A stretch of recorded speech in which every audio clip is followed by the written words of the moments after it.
Durante 400 años, si querías mover algo de un lado a otro de España, no dependías del Estado. Dependías de un hombre con una recua de mulas que podía hundir tu negocio con solo decidir no presentarse.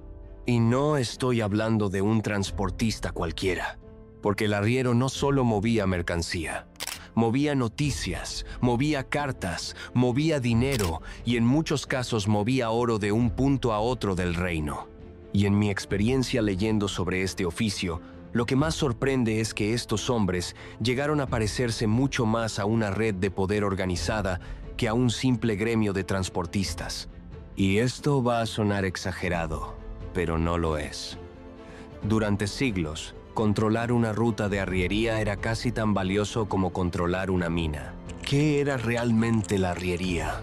Para entender por qué este oficio tuvo tanto poder, primero hay que entender un problema muy simple. España es un país montañoso, lleno de sierras y desniveles, y eso hacía casi imposible mover mercancía pesada en carro por buena parte del territorio.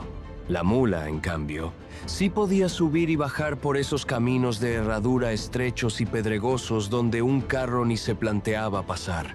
Y lo que yo creo que pocos cuentan es que esto no era una curiosidad menor. Era la razón estructural por la que España, a diferencia de otros países europeos con terreno más llano, dependió de la arriería durante tanto tiempo y de una forma tan intensa. La importancia de este transporte era tal que ya en 1497 los reyes católicos fundaron la Junta y Hermandad de la Cabaña Real de Carreteros, Trajineros y Cabañiles, una organización pensada específicamente para coordinar el transporte de mercancías y los suministros que necesitaba la propia corona. Fíjate en esto, la monarquía necesitaba a los arrieros tanto como los arrieros necesitaban rutas seguras. Y antes del ferrocarril, prácticamente todo lo que llegaba a un pueblo del interior de España, fuera comida, una noticia, una carta o el dinero de un pariente emigrado, había pasado en algún momento por las manos de un arriero. Las rutas y el control del territorio. Las rutas no eran caminos cualquiera, eran corredores económicos con nombre propio. Uno de los ejemplos más claros es la arriería Maragata, de la comarca de Astorga, en León. Su posición, justo entre Galicia y Asturias al norte y la meseta castellana al sur, los convirtió en una pieza clave del comercio interior español desde el siglo XVI hasta prácticamente la llegada del ferrocarril. Su carga principal era el pescado de las costas gallegas. Para conservarlo durante el viaje, elegían rutas que pasaban deliberadamente por las zonas más altas de las montañas, donde podían aprovechar la nieve para mantenerlo frío. Es decir, estos hombres no solo conocían el camino, conocían la geografía, el clima y la logística con un nivel de detalle que hoy llamaríamos optimización de cadena de suministro. Y su reputación llegó a ser tan sólida que terminaron transportando algo todavía más sensible que pescado, dinero e incluso oro. El propio viajero británico Richard Ford, que recorrió España a principios del siglo XIX, describía su honradez y su laboriosidad como proverbiales. Dentro de la propia organización había una jerarquía clara. Estaban los trajineros, que se dedicaban a trayectos cortos y locales, y estaban los cabañiles, que hacían rutas largas con recuas que en algunos casos superaban las 100 mulas. Y aquí está la clave del poder territorial. Quien controlaba una de estas rutas largas decidía de facto qué pueblos recibían mercancía con regularidad y cuáles quedaban más aislados, lo cual influía directamente en qué localidades prosperaban y cuáles se quedaban atrás, cuánto ganaban y cómo se organizaban. Y aquí entramos en los números, que están sorprendentemente bien documentados gracias al Catastro de Ensenada, un censo económico que se hizo en toda España a mediados del siglo XVIII. En el pueblo de Vindel, en Guadalajara, casi toda la población adulta masculina se dedicaba a la arriería, 71 de los habitantes de un total de unos 300. El propio documento del catastro especifica que un viaje duraba 30 días y que un arriero ganaba 220 reales por cada mula y 120 reales por cada burro en ese viaje. Un arriero que hacía 10 viajes al año con una sola mula ganaba 2.200 reales anuales. Y para que tengas una referencia real de lo que significa esa cifra, en el pueblo cercano de Arbeteta, los historiadores que han estudiado el mismo catastro calculan que un jornalero o un pastor de la época apenas llegaba a los 400 reales de vellón al año. Es decir, un arriero podía llegar a quintuplicar el sueldo de un trabajador normal de su misma región, quintuplicarlo. Y la organización interna no era improvisada en absoluto. Había arrieros que trabajaban solos con una o dos mulas, y había auténticas compañías de arriería con varios empleados a su cargo, especializadas en transportar un solo tipo de mercancía, como el vino, la lana o el aceite. Esto, en mi opinión, se parece mucho más a una red logística jerarquizada, casi corporativa, que a la imagen romántica del arriero solitario que suele aparecer en las películas. Y precisamente por controlar esa red de distribución, algunos arrieros tenían un poder que iba mucho más allá del simple transporte. Decidían, según su disponibilidad y sus rutas, qué pueblos recibían un producto antes y a qué precio, lo cual les daba una influencia directa sobre la economía local de cada zona por la que pasaban. Pero el verdadero poder del arriero no estaba solo en lo que transportaba, estaba en lo que sabía. Porque en una España rural sin periódicos que llegaran a cada pueblo, sin teléfono y sin ningún otro sistema de comunicación rápida, el arriero era, de hecho, la red de noticias del país.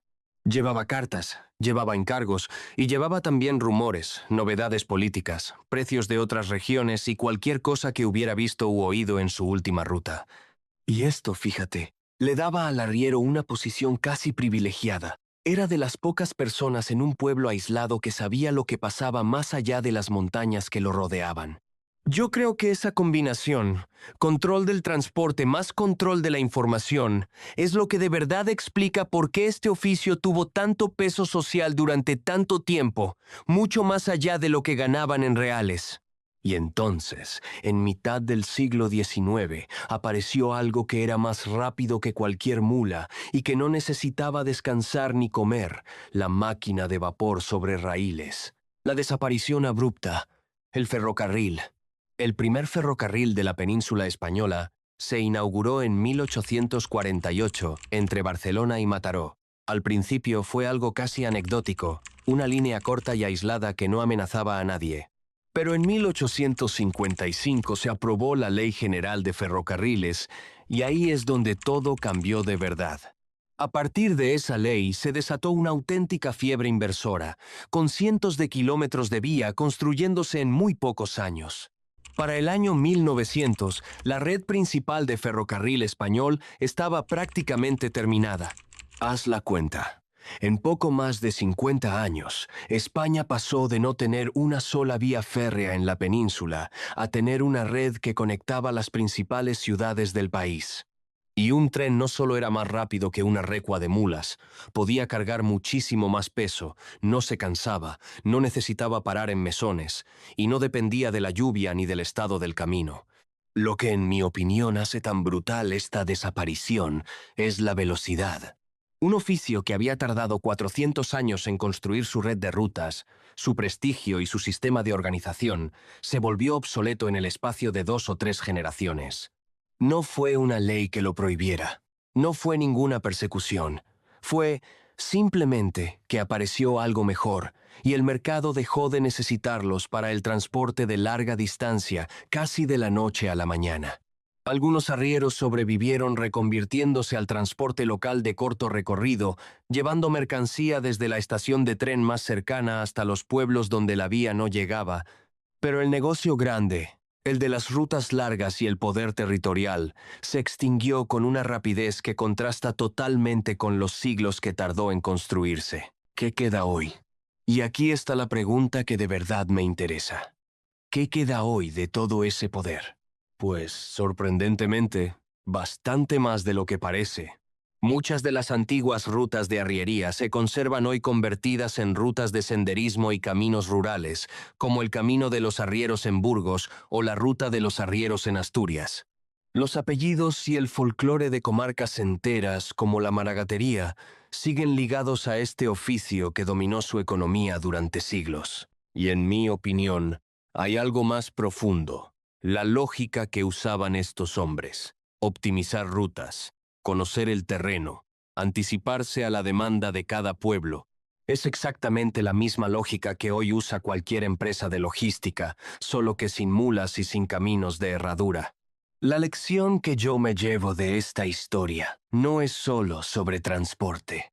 Es sobre lo rápido que puede desaparecer un poder que parecía inamovible en el momento en que aparece una tecnología que hace el mismo trabajo más rápido y más barato.